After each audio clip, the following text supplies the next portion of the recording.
بسم الله الرحمن الرحيم. المشاهدون الكرام، السلام عليكم ورحمة الله وبركاته. أحييكم تحية طيبة مباركة من قناة سلام الإعلامية في هذه الحلقة الجديدة في برنامج مع اللغة العربية، وهي الحلقة رقم 64.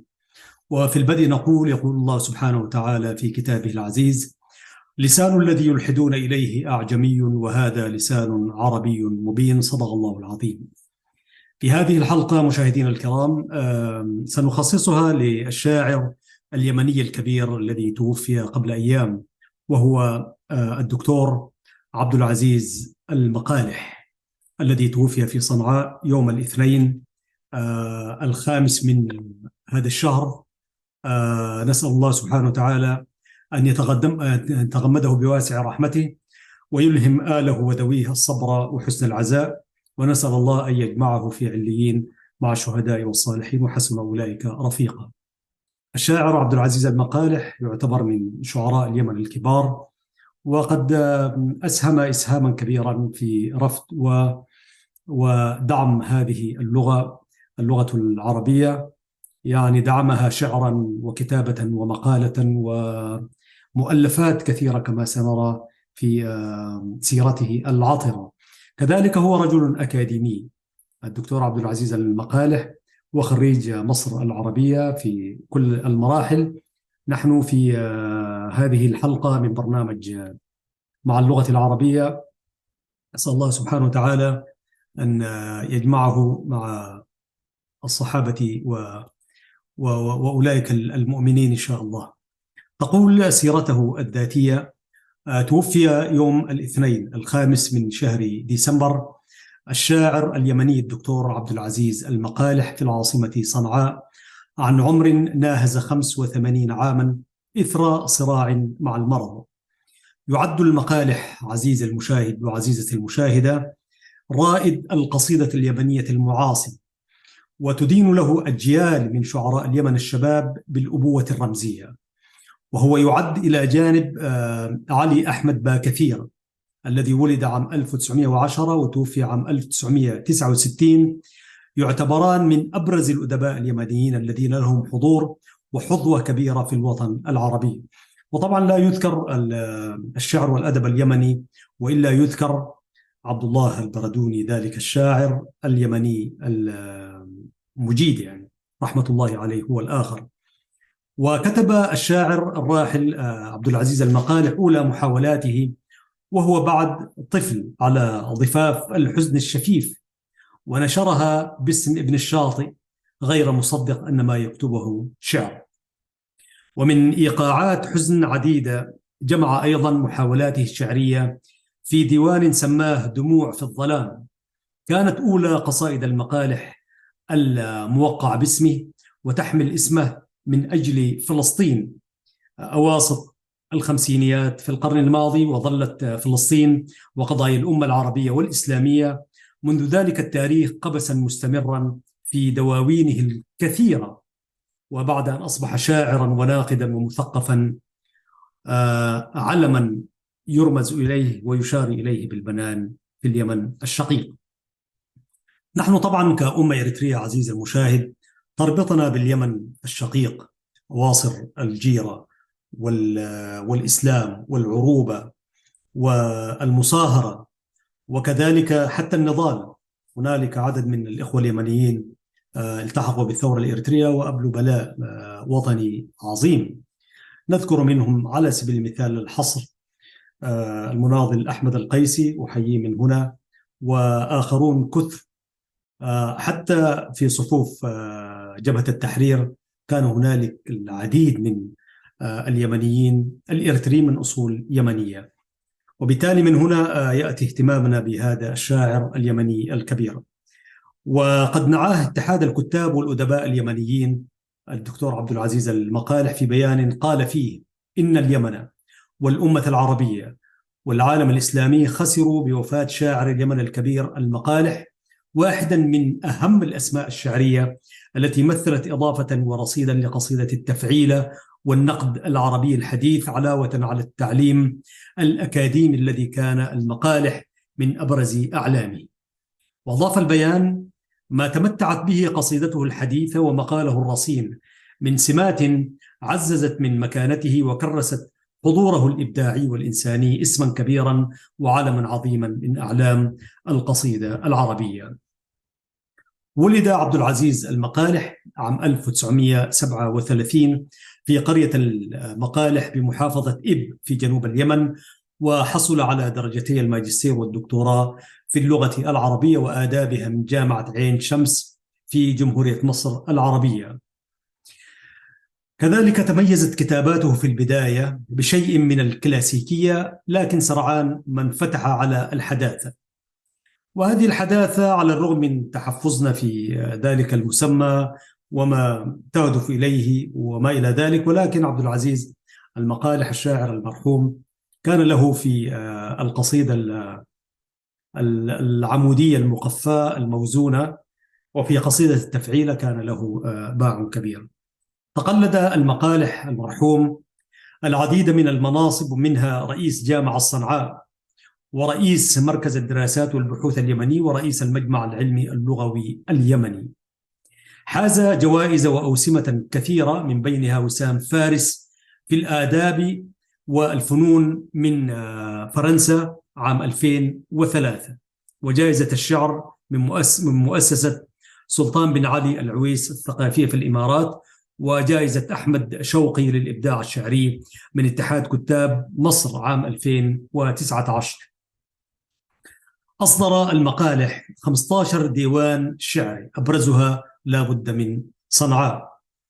طبعا عمر طويلا وبدأ في كتابة الشعر وهو شاب صغير، ولذلك يعتبر من أكثر الشعراء غزارة في الإنتاج، وحيث أصدر 15 ديوان شعر، وكذلك من دواوينه أبجدية الروح وعودة وضاح اليمن وبالقرب من حدائق طاغور، كما ألف أكثر من 20 كتابا. يعني كان رجلا متفرغ للكتابة والتأليف، وعلى الرغم من أنه كان برضه مشغول بجوانب إدارية، وأن تكون محاضر في جامعة زي جامعة صنعاء ليس بالأمر السهل. كما قلنا ألف أكثر من 20 كتاب، منها صنعاء، وشعر العامية في اليمن، وعبد الناصر واليمن، وشعراء من اليمن، وأزمة القصيدة الجديدة. في مجال الشعر والنقد كان له يعني إسهامات مقدرة، وفي حوار سابق مع المقالح نشرت الجزيرة نت تقول نقلا عن قوله، يقول المقالح: إنني أعطيت الشعر الجانب الأكبر من حياتي، وإنه لم يبخل علي، أي ذلك الشعر، وأعطاني شيئا مما كنت أحلم به، وأقول شيئا ولم أقل كل ما كنت أحلم بقوله، فقد كنت وما زلت أبحث عن قصيدة العمر التي يظل الشعراء يحلمون بها طوال حياتهم، وما زال عندي أمل أن تأتي هذه القصيدة في يوم من الأيام. الشعراء يرحلون وفي نفسهم وفي أنفسهم شيء من حتى، ودائما كلما كتب الشاعر قصيدة وأثناء الكتابة طبعا هو يعني يقول هذه القصيدة يعني جاءت بفتوحات وما إلى ذلك، وما تمر عليه أيام بعد من أن يقرأها أو يقدمها إلى الجمهور فيرجع إلى المحطة الأولى والمربع الأول وكأنه لم يكتب شيء. وأثناء كتابته للقصيدة بالذات إذا كانت القصيدة مكتنزة بشيء من الإبداع والفتوحات الجديدة، يقول في نفسه: هل سأكتب أجمل من هذا في يوم من الأيام؟ ويكون هو أسير الفكرة، ولكن سرعان ما مجرد ما كتبها وقدمها أو نشرها فإنه يحلم بقصيدة أخرى، وهكذا يعني، وهي حالة من حالات الشعراء. اعتبر المقالح أنه في استطاعة الشاعر الذي يتعاطى النقد أو الناقد الذي يتعاطى الشعر أن يفصل بين هاتين الحالتين. وقضية النقد في الشعر والشعراء، هل الشاعر هو ناقد وهل الناقد هو شاعر؟ هذه قضية يمكن أن نبحث مع المتخصصين، لكن فيها آراء كثيرة. ولذلك المقالح رحمة الله عليه يطالب بالفصل بين هاتين الحالتين، لأنها كما يقول حالة الكتابة الشعرية وحالة الكتابة النقدية تختلف كل منهما عن الآخر، وإذا جاز للناقد أن يستعين بحدسه الشعري أثناء تعاطيه النقد، فإن من واجبه أن ينسى أنه ناقد أثناء الكتابة الشعرية. ده في الكتابة طبعا. والشعراء والنقاد، يعني أن تكون شاعرا وناقدا، دي ما حالة كثيرة.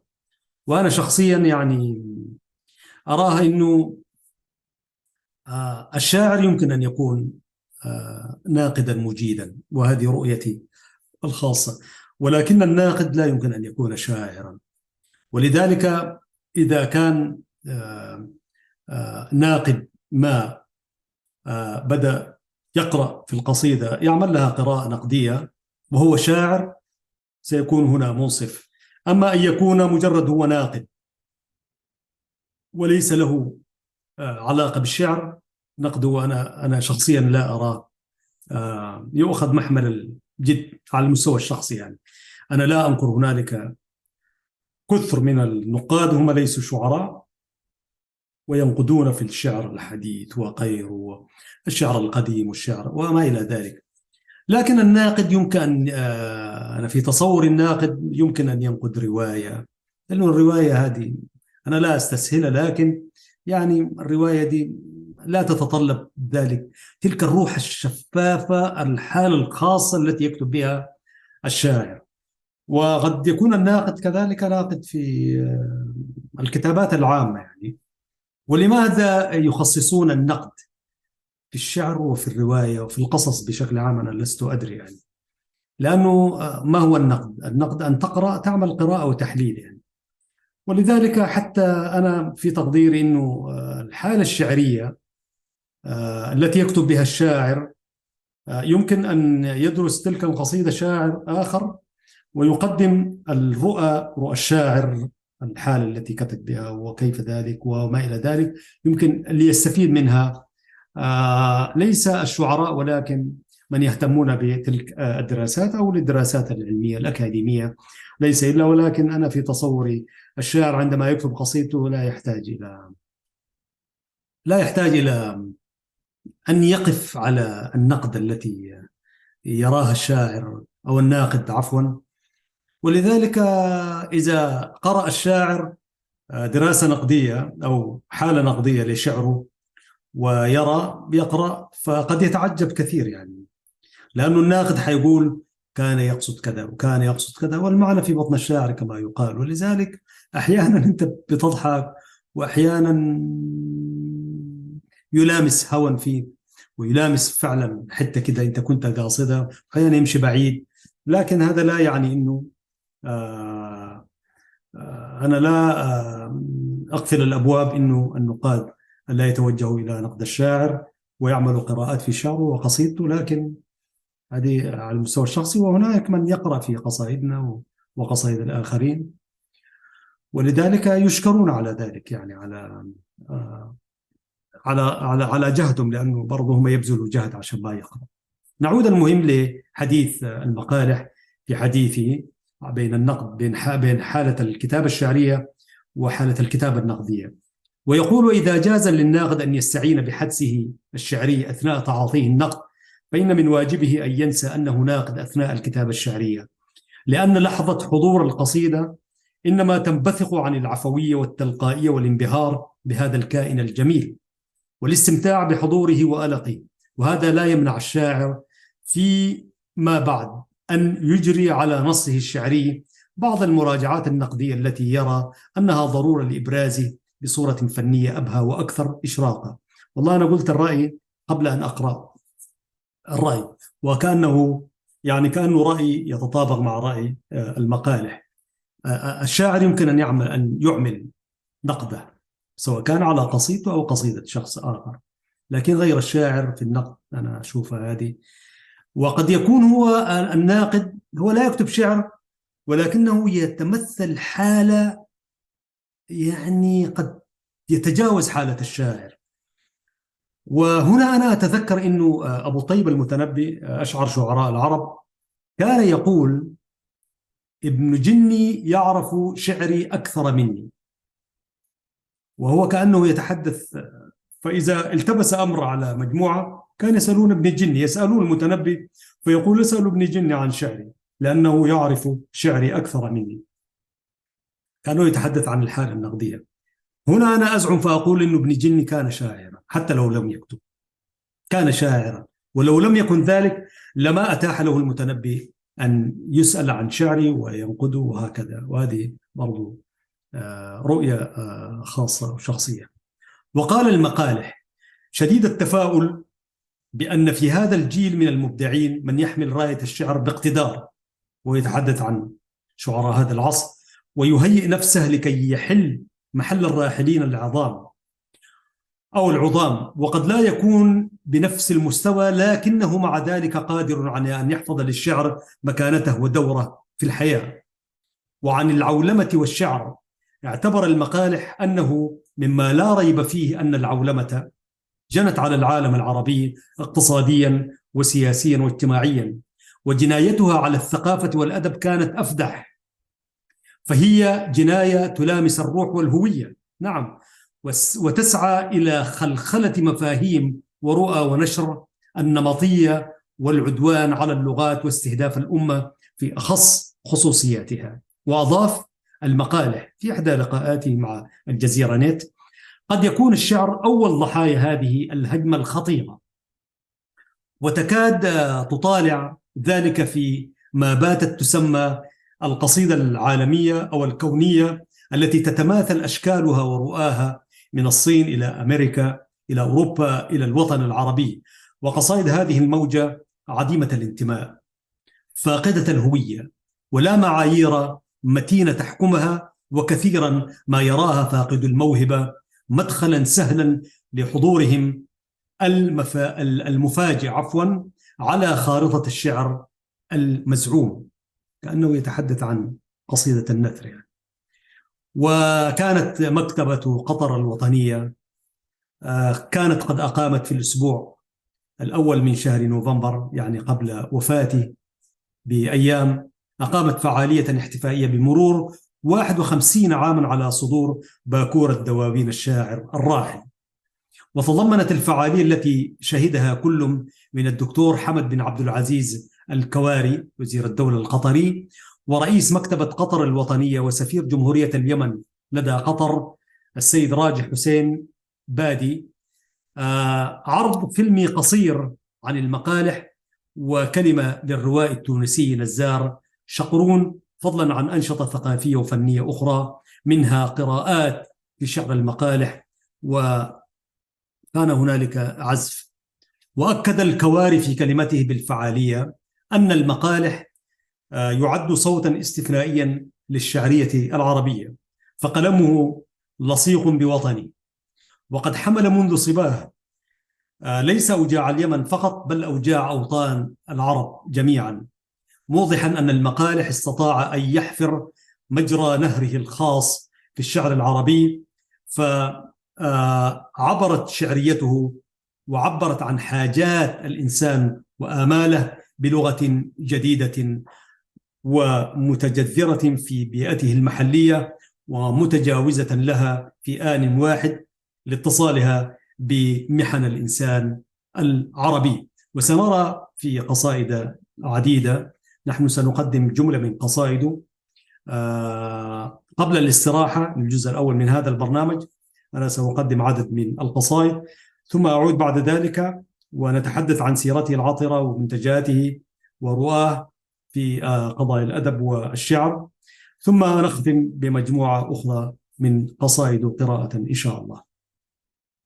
وأضاف الدكتور الكواري في حديثه للجزيرة نت أنه لا يمكن لأي مثقف عربي أن ينكر فضل الشاعر والناقد اليمني الكبير المقالح يعني على الشعر والثقافة العربية، حتى أصبح علامة مضيئة في الوطن العربي، مشيرا إلى أن تكريم المقالح يأتي بمناسبة مرور أكثر من نصف قرن على أول كتاب صدر له، وبمناسبة إهدائه مؤلفاته لمكتبة قطر الوطنية. وأوضح أن هذا الاحتفال بحد ذاته هو أحد دلائل الصداقة، خاصة في هذه الأيام التي تعيشها قطر، يعني أيام المونديال وغيرها. وأنه على الرغم من التركيز على استحقاقات كأس العالم فإن الحياة مستمرة في جميع المجالات ومنها المجال الثقافي. نحن نحيي الإخوة الأشقاء في قطر، برضو هم يعطوا جانب اللغة والثقافة والأدب اهتماما كبيرا، نحييهم.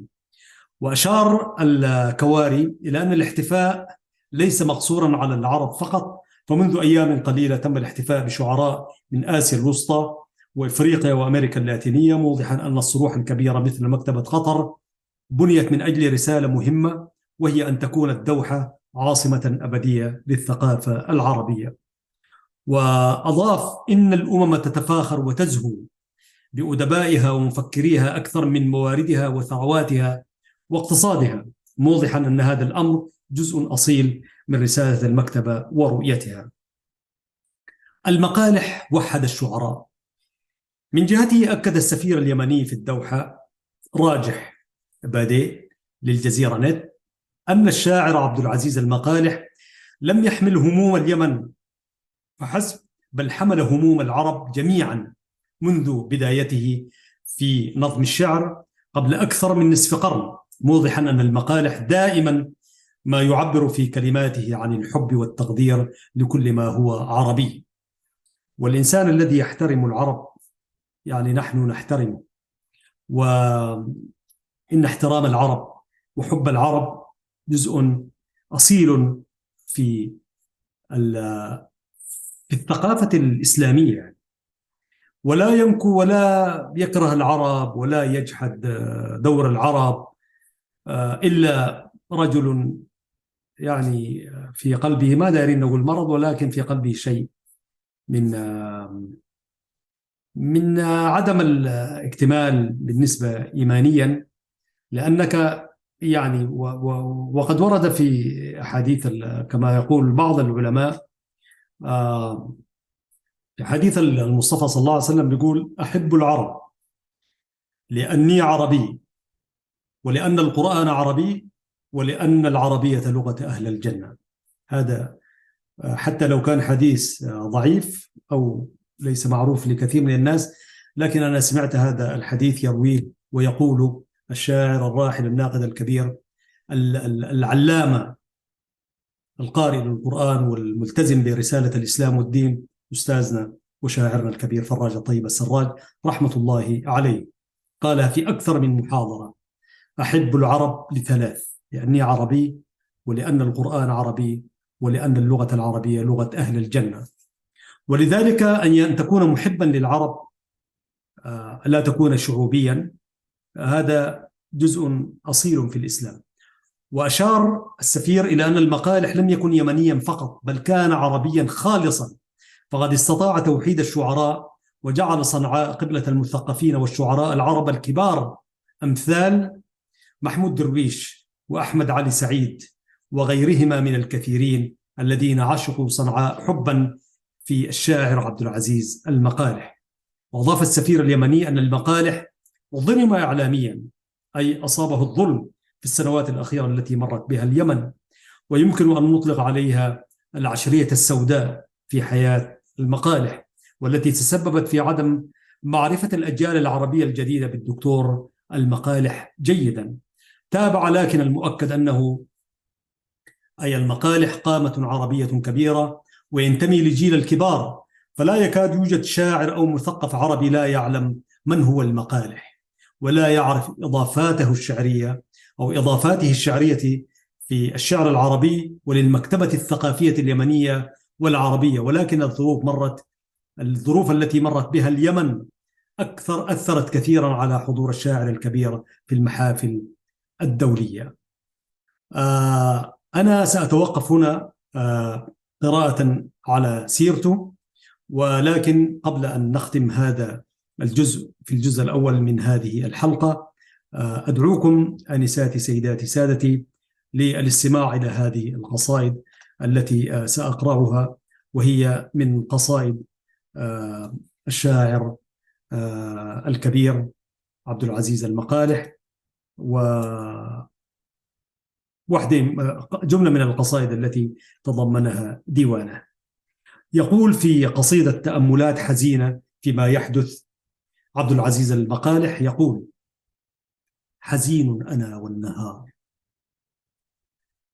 حزين أنا والنهار، وشباك نافذتي والجدار، وصورتها يوشك الحزن يذبح قلب الإطار.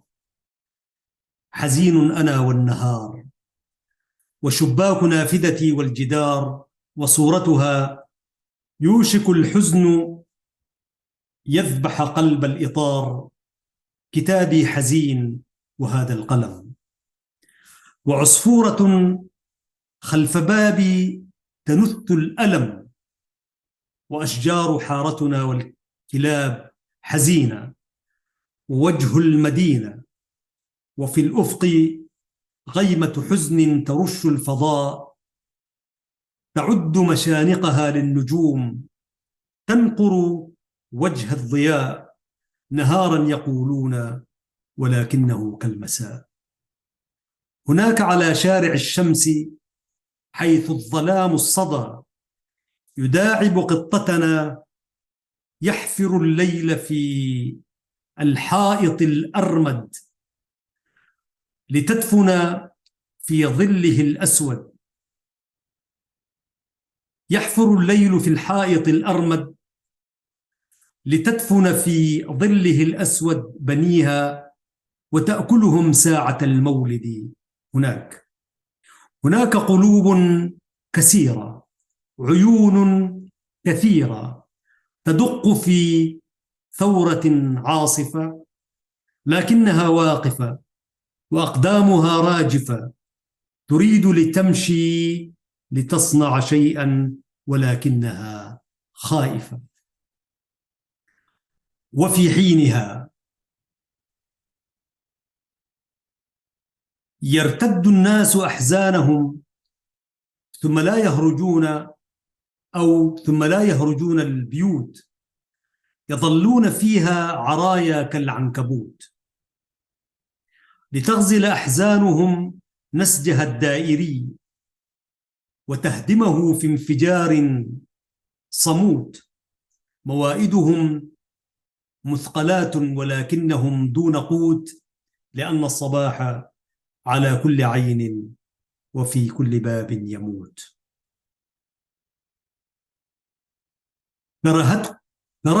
كرهتك نفسي،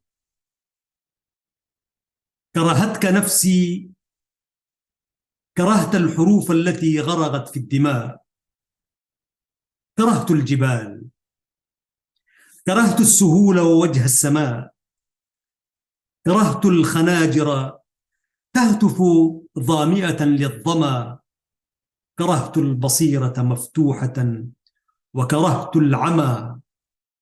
أنأكل أنفسنا في المدينة ومن حول أسوارها تتمطى العيون اللعينة، أنشحذ للأقربين الحناجر ونزرع فوق البيوت المقابر، ونصلب أحلامنا في سكينة وأعداؤنا يسلبون الديار.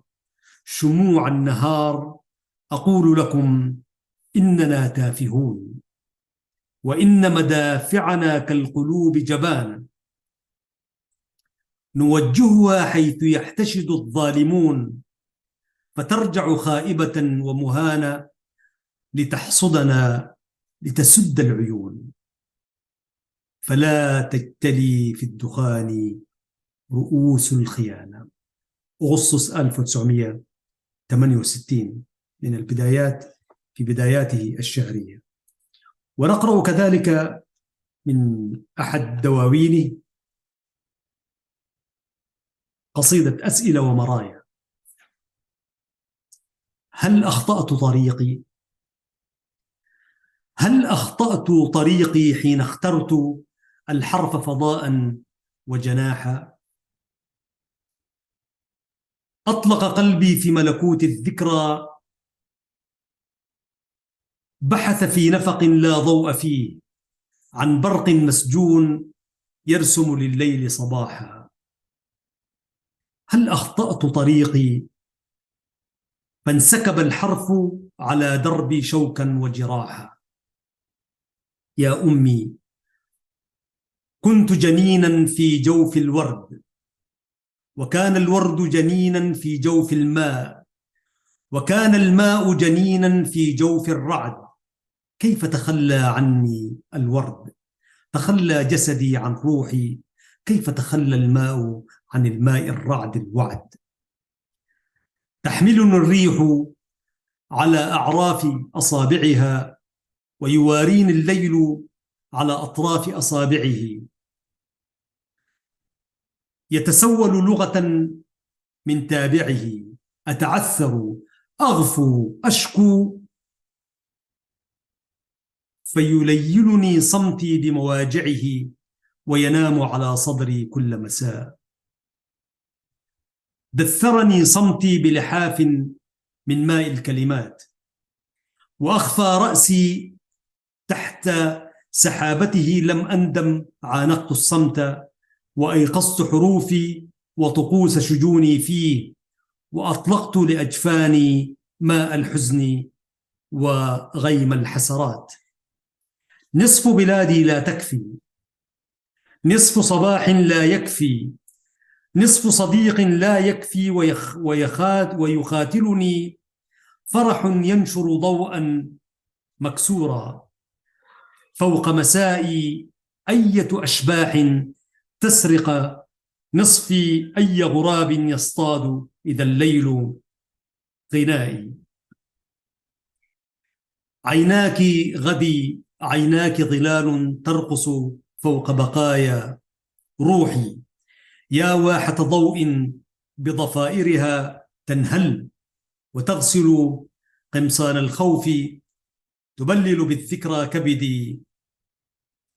يتخلى عني الأصحاب فأهجرهم، وأرى في الشمس وفي الشجر الأخضر في الورد ملايين الأصحاب. يهجرني الشعر فأشعر أن حدائق روحي معتمة، وجدار القلب بلا نافذة أو باب. يتخلى عني السلطان فتخضر الروح بوديان من ورد ورياحين، وأرى قفصا يتهاوى وقيودا حولي تتساقط، وأفر كعصفور يتشوق للشمس وللنسمات، وتفلت روحي من جثث ووجوه كالأحذية الملقاة على العتبات. نتوقف هنا، فاصل قصير مشاهدينا الكرام، وأعود إليكم بعد قليل في رحاب هذه الحلقة في برنامج مع اللغة العربية، الحلقة 64 من قناة سلام الإعلامية المباركة. ابقوا معنا مشاهدينا الكرام.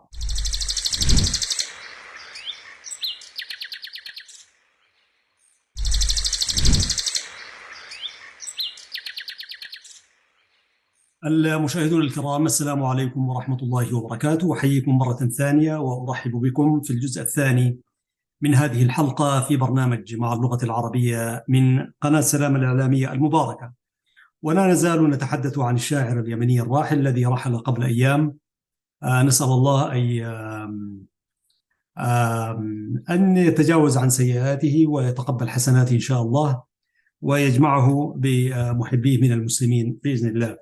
الشاعر اليمني الكبير عبد العزيز المقالح، الدكتور طبعا، رجل شاعر وأديب وأكاديمي، وقد تحدث عنه عدد من الشعراء والأدباء، وتحدثنا قدمنا لكم جانبا من ذلك التكريم الذي أقامته دولة قطر قبل أيام من وفاته. فيما يتعلق بريادته في القصيدة الحديثة، قال الشاعر والأديب المستشار في وزارة الثقافة القطرية نزار شقرون للجزيرة نت، قال: إن الحديث عن الشعر اليمني بشكل خاص والعربي بصفة عامة لا يستقيم إلا بذكر الشاعر اليمني عبد العزيز المقالح، الذي كان شعره للوطن وللعروبة، وكان شاعرا مجددا في تجربته، أي في تجربة الشعر العربي الحديث، فهو إضافة إلى انتمائه لحركة رواد الشعر في القصيدة الحديثة. استطاع أن يبني لنفسه أسلوبا شعريا خاصا، وأن يحرر القصيدة التقليدية بحيث يبني من خلالها عالما شعريا قابلا للتأقلم مع السياقات الاجتماعية والحضارية الجديدة.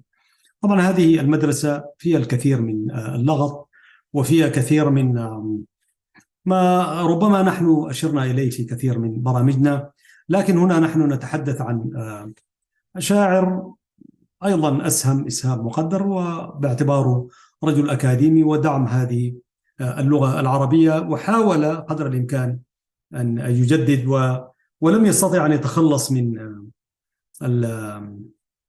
القيود بالنسبة للقصيدة العربية. ومن يقرأ شعره ودواوينه يجد ذلك. هل استطاع أن يتفكك أو ينفك تماما عن أسلوب القصيدة العربية المعروفة أم لا؟ نحن نترك ذلك للمشاهد الكريم. أضاف شقرون يقول إن انتماء المقالح إلى حركة الشعر العربي هو انتماء الثائر، لأنه كان في تصوره للشعر ثوريا، والثورة هي فعل الممكن، والثوار دائما لا يتغيدون كثيرا كما نعلم حتى في الجانب السياسي. وبقدر ما كان يؤمن بأهمية الإيقاع والموسيقى والوزن في القصيدة والصورة، فلم يكن منغلقا على الشعرية الجديدة، فقد استطاع أن يرسم أفقا جديدا للشعرية العربية. وأشار إلى أن الميز في عبد العزيز المقالح الدكتور هي قدرته على نقل الشعر اليمني نقلة كبيرة إلى شعر الحداثة، إذ أصبحت المعاني الشعرية حديثة في مستوى القضايا، ولكنها في مستوى الشكل والأسلوب بقيت على وفائها، وذلك قدر الاستطاعة للشعرية العربية القديمة. لذلك فإن شعره قريب لقارئه. وأكد المتحدث شقرون أن أثر وفضل المقالح على الثقافة والشعر العربي كبير، وسيظل الشاعر الكبير قدوة لكثير من الشعراء الذين يؤمنون بأن الشعر لا يمكن أن يقطع مع الأجيال، وأن الشعر هو بناء وليس طاقة هدم، وأنه تقريب للشقة أكثر من زرع للفتنة. وأضاف أن المقالح كان يؤمن بالدور النقدي، فهو يتراخى أو يجلس في كهف الشعر، بل كان مناضلا في الميدان وأيقونة من أيقونات الثورة اليمنية، كما واصل جهده الجامعي الأكاديمي والثقافي، فهو يعطي صورة للمثقف العربي الذي لا يتخلى عن مسؤولياته. من جهته عزيز المشاهد وعزيزة المشاهدة، رأى الأديب والأكاديمي الجزائري عز الدين جلاوجي في تصريح للإعلام أنه يمكن اعتبار المقالح أحد أقطاب الجيل الشعري الذي تلا جيل النهضة العربية الأولى، موضحا أنهم فتحوا على التجارب الغربية والعالمية، مما مكنه من حمل مشعل الحداثة الشعرية في الوطن العربي. وأشار إلى أن المضمار كان مكتظا والسباغ محموما، وأفرزت قامات مثل السياب ونازك وعبد الصبور والبردوني. ولا شك أن عبد العزيز المقالح كان واحدا منهم بما امتلكه من أدوات فتحت أمامها الباب واسعا، فهو إضافة إلى موهبة المبدع لديه أيضا ناقد عميق النظر في المنجز الشعري العربي. وأضاف أن المقالح كانت له إسهامات مهمة، منها الشعر بين الرؤية والتشكيل وأزمة القصيدة الجديدة، وقد تشكلت لديه بفعل تكوين الأكاديمي الرصين ومتابعاته الذكية للقصيدة العربية التي شهدت آنذاك تخلقاتها العميقة وتحولاتها الكبرى. يكفي عزيز المشاهد كونه يكون عنده قناعة أن للقصيدة الجديدة أزمة، وهذه جزء من الأزمات، الحداثة وغيرها وغيرها، وقصيدة النثر. فهو كان رجل يعني ملتزم بأهداف الشعر ورسالته والأسس التي يقوم عليها، حتى لو فيها شكل من أشكال التجديد. وأشار إلى أنه ظل بما امتلك من حس إبداعي يتقلب في رحم التجديد، يتتبع مساره بوعي عميق، متنقلا كما النحلة بين القصيدة الكلاسيكية التي امتلك أدواتها والقصيدة المعاصرة في هندستها ولغتها وصورها وكل خصائصها. دون أن يغفل عن استدعاء الموروث من خلال رموزه التي تجلت حتى في عتبات دواوينه. وأكد أن المقالح تجاوز القصيدة العربية الكلاسيكية التي ظلت سيدة المشهد حتى مع شعراء النهضة العربية الأولى، إضافة إلى المضامين الفكرية التي اكتنزت بها نصوصه. فقد كان يؤمن بأن الشعر رسالة في الرؤيا، فارتبط شعره بقضايا الإنسان عموما والعربي على وجه الخصوص. ونواصل مشاهدينا الكرام حديثا عن الشاعر اليمني الكبير عبد العزيز المقالح.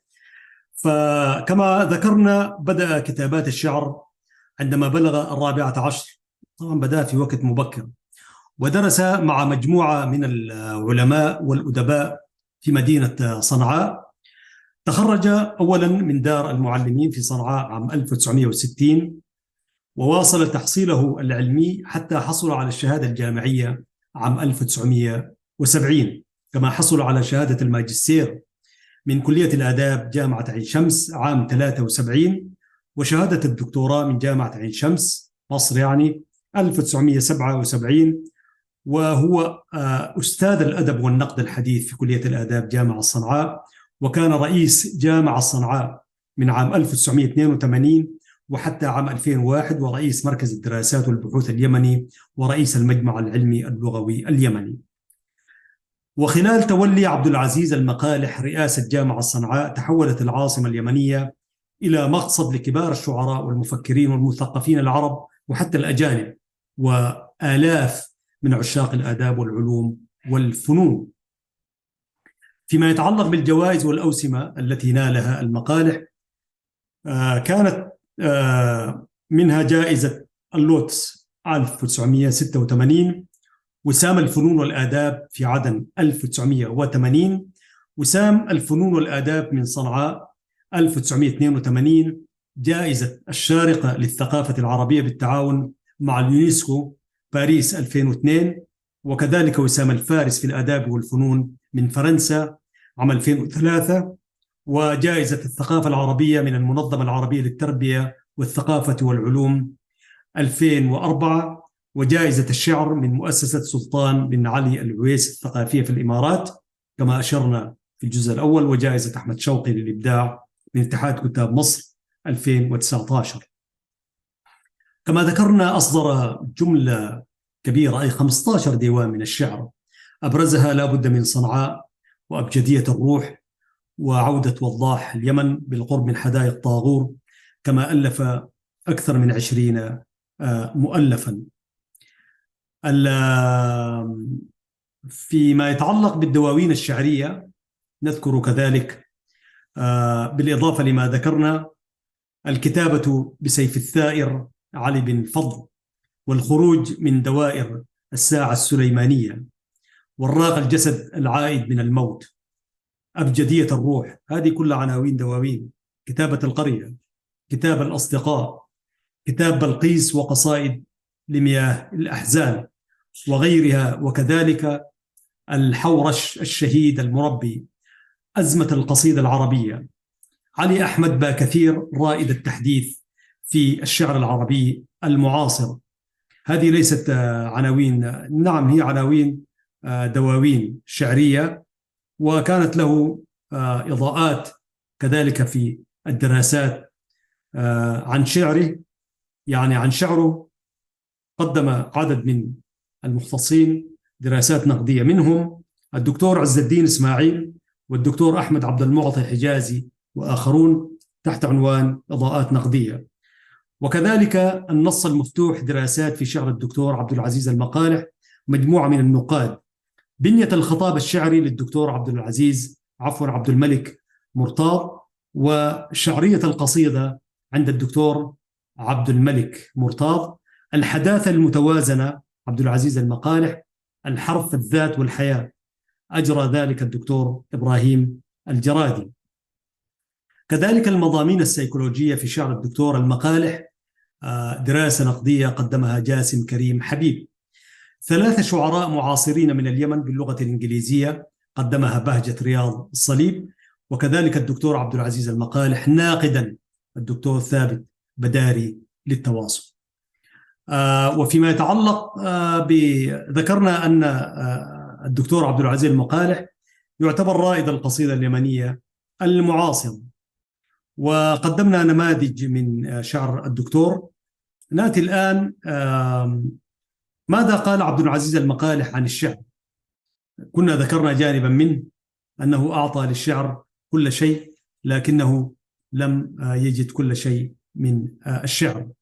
وتحدثنا كذلك عن تكريم، وأكدنا على أن المقالح كان صوتا استثنائيا في الشعر العربي. لا نزال مشاهدينا الكرام في هذه الحلقة من برنامج مع اللغة العربية في شبكة سلام الإعلامية، ونتحدث عن الشاعر الراحل الكبير عبد العزيز المقالح.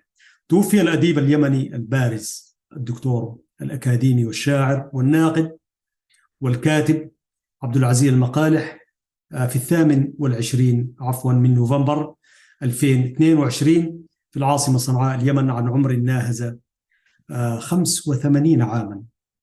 عمر كثيرا ما شاء الله، ونعاه الكتاب واتحاد الكتاب اليمن وغيره من الشعراء. الآن سيداتي سادتي، فيما تبقى لنا من هذا الجزء، أولا يعني نعزي أسرته الكبيرة والأسرة العربية والمسلمة في عموم الوطن العربي والعالم الإسلامي على وفاة الدكتور عبد العزيز المقالح. في نفس الوقت نشير على أنه إن كانت لديكم أي كتابات أو أردتم الحديث عن هذا الشاعر، فالباب مفتوح لكم في هذا البرنامج في قناة سلام الإعلامية المباركة. لحظات سيداتي سادتي ونقلب جانبا أو نقرأ قصائد من عبد العزيز المقالح، يعني وفاء وتقديرا لدوره الكبير في دعم ونشر اللغة العربية.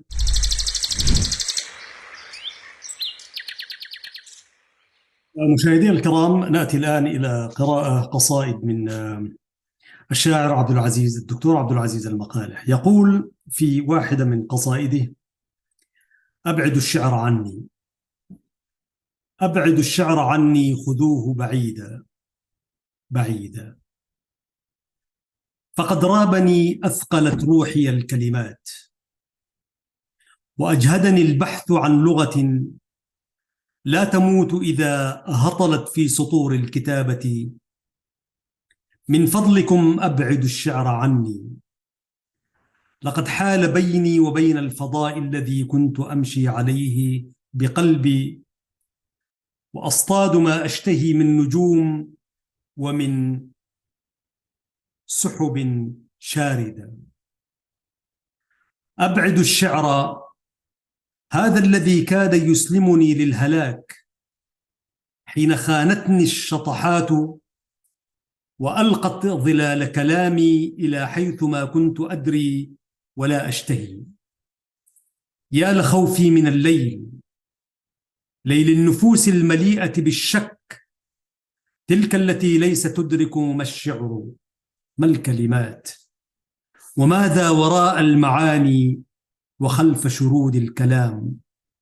يا لخوفي من الشعر في زمن حاقد يذبح الشعراء. أبعد الشعر عني، ما عاد يطربني صوته وانفيالاته، كان بالأمس يزرع ذاكرة الأرض حلما ويملأها غبطة ويحررها من قيود المخاوف، يغسل من صدأ الرمل أخشابها، فجأة صار مثل كلام الإذاعة، مثل كلام الجريدة، لا روح فيه، لا ماء في نسغه، ورده ذابل وحديقته يابسة. أبعد الشعر عني، دعوني أتابع ما أبقيت، ما أبقت الشمس في ضوئه في القمر، وما أبقت الأرض من لونه في الشجر، وما استودع البحر من سحره وغموض معانيه في الليل، ما حمل الفجر من عطره، وصلاة تسابيحه المؤمنات. دعوني أنم، فإذا عاد هذا الذي كنت أحببته أيقظوني. أبعد الشعر عني، لقد شاخت أساطيره وخيالاته، شاخ فيه الندى والصدى، شاخ ماء المعاني. تكسرت الصور المورقات على صخرة من جفاف الزمن ورعب المكان، وما عادت الروح تنبت منذ اختفت شمسه غير أصداء باكية ورؤى شاحبة. أبعد الشعر عني، دعوني أداعب قيثارة، أي قيثارة الصمت، ألهو بقبض الفراغ، أتابع ما كان تحدث روحي به وبما سيكون. دعوني أتابع في دفتر العمر عمري، ما اقترفته يداي من الشعر والنثر، ما حصد الزمن المتقلب من حسنات قلال ومن سيئات كثار. أبعد الشعر عني، لقد صار دمعا سخينا دما، بعد أن كان صبحا وأغنية تترقرق فوق الشفاه، تدابع ليل الصبايا، نداوي القلوب من الود، كان سماء يلوذ بها العاشقون، وتأوي إلى ظلها شقشقات العصافير. لكنه بعد أن نادت الحرب صار كسيحا كئيبا، تطارده ثرثرات الأفاعي وصوت الرصاص. أيها الشعر يا صاحبي ورفيقي، أنت في القلب، صوتك صوتي وحزنك حزني، وأنت سراجي إذا أظلمت وانتشائي إذا أشرقت. فلا تخش من غضبي وأنين اكتئابي، هي الحرب ألقت بظلمتها فوق صدر البلاد وصدري، وليس لها بعد أن أثخنت كاشفا. أخيرا أقول لكم إخوة الشعراء، أخيرا أقول لكم إخوة الشعراء، اعذروني إذا ما نفرت من الشعر، أبعدته عن أجندة وقتي وألقيته جانبا، وهو حب القديم وحب الجديد، فإبعاده كان خوفا عليه وحزنا علينا، وحزنا على شاعر يشتوي في قصائده، ينهش البؤس أحشاءه، والجماهير من حوله لا تراه ولا تتبين ماذا يقول، ولا في غد أين يلقي عصاه. كذلك مشاهدينا الكرام، إليكم هذه القصيدة. والشعراء أحيانا يتحدثون حتى عن موتهم وعن أحزانهم وهم على قيد الحياة. قال: أعلنت اليأس، قال المقالح: أنا هالك حتما، أنا هالك حتما، فما الداعي إلى تأجيل موتي؟ جسدي يشيخ ومثله لغتي وصوتي، ذهب الذين أحبهم وفقدت أسئلتي ووقتي، أنا سائر وسط القبور، أفر من صمتي لصمتي، أبكي فتضحك من بكائي دور العبادة والملاهي، وأمد كفي للسماء تقول رفقا يا إلهي. الخلق كل الخلق من بشر ومن طير ومن شجر، تكاثر حزنهم واليأس يأخذهم صباح مساء من لآه. حاولت ألا أرتدي يأسي وأبدو مطمئنا بين أعدائي وصحبي، لكنني لما رحلت إلى دواخلهم عرفت بأنهم مثلي، وأن اليأس ينهش كل قلب. أعلنت يأسي للجميع وقلت إني لن أخبئ صمتي. هذا زمان للتعاسة والكآبة، لم يترك الشيطان فيه مساحة للضوء أو وقتا لتذكار المحبة والصبابة. أيامه مغبرة وسماؤه مغبرة، ورياحه السود تعصف بالرؤوس العاليات، وتزدري التاريخ تهزأ بالكتابة. أنا ليس لي وطن، أنا ليس لي وطن أفاخر باسمه، وأقول حين أراه فليحيا الوطن. وطني هو الكلمات والذكرى، وبعض من مرارات الشجن باعوه للمستثمرين وللصوص وللحروب، مشت على أشلائه زمر المناصب والمذاهب والفتن. صنعاء يا بيتا قديما، صنعاء يا بيتا قديما ساكنا في الروح، يا تاريخنا المجروح والمرسوم في وجه النوافذ والحجارة. أخشى عليك من القريب، ودون ما سبب أخاف عليك منك ومن صراعات الإمارة. ما أكثر تساؤلات الشعراء المشاهدون الكرام. كتب الدكتور عبد العزيز المقالح قصيدة تحت عنوان تساؤلات، قال فيها: تتساءل الأحجار والأشجار في عرب المغارب والمشارق، هل ما تزال الشمس تشرق فوق أرض الله والأزهار تولد في الحدائق؟ أنا لا أصدق أن ضوء الصبح يكتب ظله بالقرب من ليل المشانق، أن القصائد ما يزال رنينها يعلو على صوت البنادق.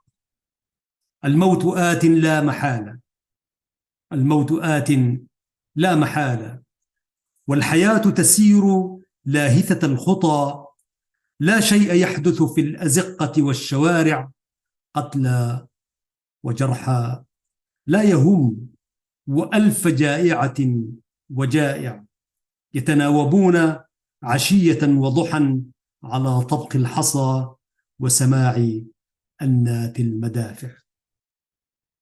يا شعبنا المظلوم، يا شعبنا المظلوم عبر الدهر، هل للظلم آخر؟ صعدت شعوب للسماء وأهلنا قيد التنافر والتناحر، يتنافسون على الغبار ويحتفون بكل غابر، لا الدين أخرجهم من البلوى ولا كفران كافر. يا شعر، يا مطر السماء البكر، يا شمس المدائن والعصور، اهطل فقد دنت المواقيت العظيمة، واستوى زمن الظهور، فاغسل تراب الوطن من دمها، وأيقظ ما تبقى في الخلايا من شعور. ألا رحم الله الشاعر الدكتور اليمني عبد العزيز المقالح رحمة واسعة، وأسكنه فسيح جناته. اللهم اغفر له وارحمه، اللهم اغفر لسيئاته وتجاوز عن سيئاته وتقبل حسناته في عليين إن شاء الله. ونعزي كل شعراء الأمة العربية والإسلامية على هذا الفقد الكبير، ولا نزكيه على الله.